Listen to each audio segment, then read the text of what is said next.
Alright. Hello, ladies and gentlemen of YouTube. My name is That Swift Rusher, and welcome to That Swift Gamer. Today, I'm going to be covering the specialist abilities in Call of Duty Black Ops 3 Beta, and also these will also be the Call of Duty. This will also be in the main game. So, and also in my last video, I covered the weapons of the beta. However, I messed up and did not cover the secondary, so this is going to be about the specialist and the secondary weapons. So first off, let's go into the specialist before I show you the secondaries. The specialists are, I haven't unlocked the last one, but it looks like it's going to be pretty cool. So I'm waiting to unlock that, but I will have a gameplay with it, because I just want to see what it does, but we'll get to that in a minute. Alright, first off is the Ruin, which has the gravity spikes. What these gravity spikes are is that, oh, and by the way, the way that you activate all of these specialist abilities is by hitting, if you're on the PlayStation 4, the L1 and R1 at the same exact time. So as soon as you activate that, you'll jump up into the air a little bit and then slam down into the ground with these gravity spikes, and you will kill quite a few people around you. You have the, if the entire team is right close to each other in a decent space around each other, you can take out all of them. And then by the way, each specialist has it has a weapon and an ability. Now the specialist ability for this one is the overdrive, which is, it makes you run hella quick, really fast.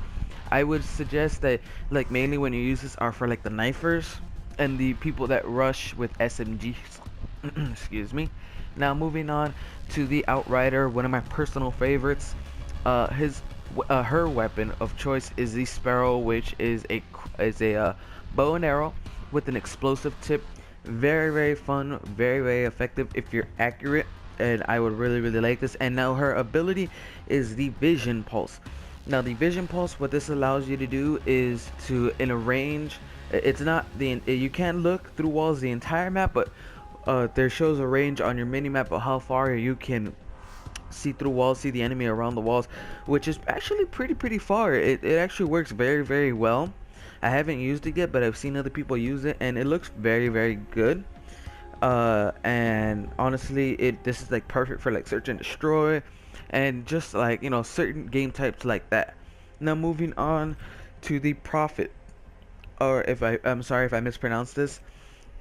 Now he has the Templates, which is a rifle, a electric rifle that can also cause chain kills. Now what it does is that when you shoot it, it has a little bit of charge, so when you pull the trigger, it's not automatically gonna fire. It's maybe about a 2-second charge max.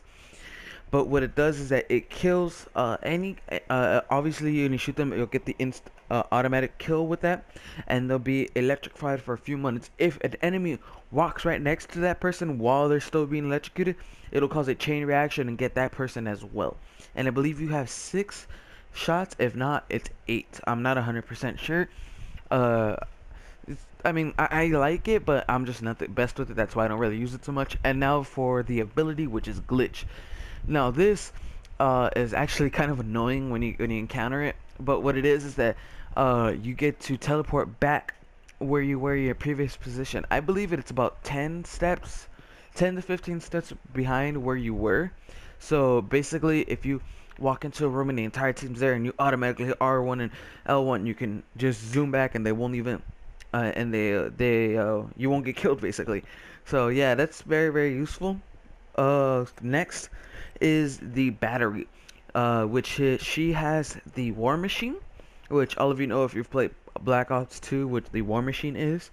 It's just basically an automatic grenade launcher that has about 6 to 8 shots, I believe. And then her ability is a kinetic armor. The kinetic armor, it's okay. What it is that basically for a short amount of time, maybe I think it's about 10 seconds, enemies cannot shoot you through the chest, legs, anywhere. They have to shoot you in the head in order to kill you. That'd be good for knifers, I would suggest, or snipers. Now moving on to I'm not sure how to pronounce this, Syrup. I don't know. I'm sorry.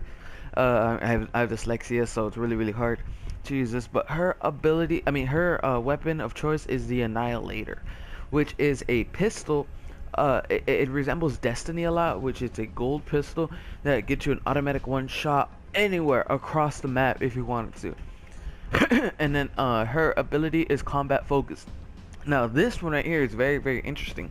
What it is that it gives you an allotted time of 10 seconds, 10 to 15 seconds I believe, and basically all your kills are doubled. If you ever play zombies and you get a multiplier, or exo zombies and a multiplier, or in regular zombies double points, it's basically that's what that is. So basically if you're on a B flag or A flag or playing domination for example, and you're on the flag and you're getting and you're capturing the flag while getting kills, so you get 200, you activate this, it's automatically 400 points. So it's very, very good in certain situations.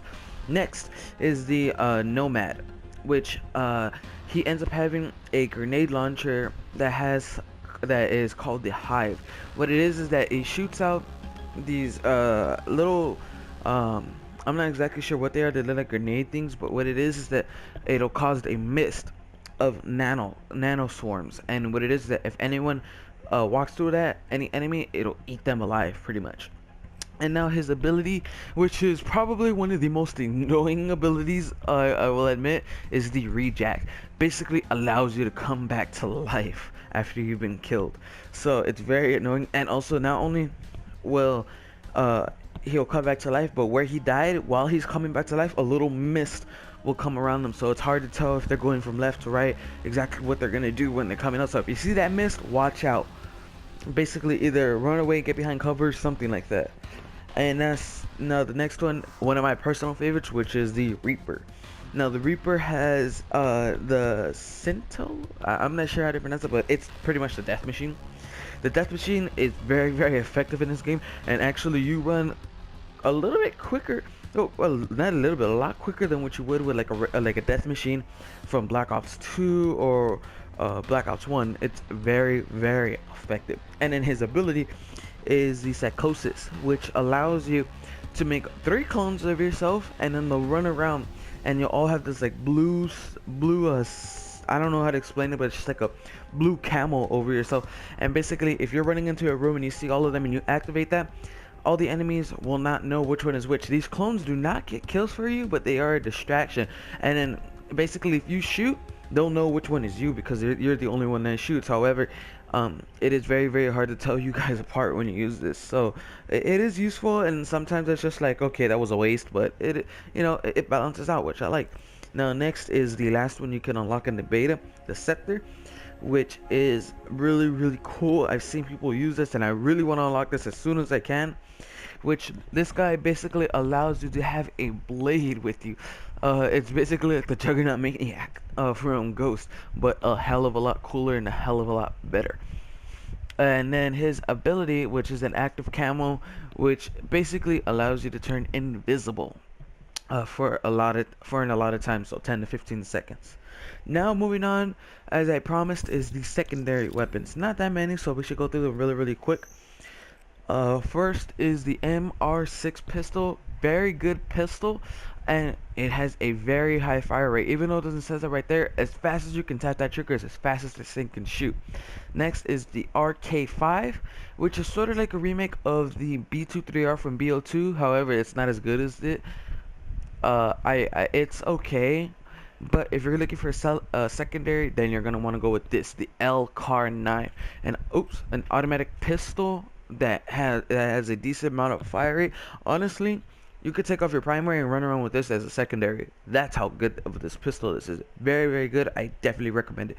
Now next is your standard launchers, which is this one is the XM-52, which is just basically an RPG that you could either lock onto stuff in that are like UAVs and stuff like that, the haters and stuff like that, or you can free fire it, which you could use like an RPG and just shoot it. You get 2 shots and it reloads fairly quickly, to be honest with you.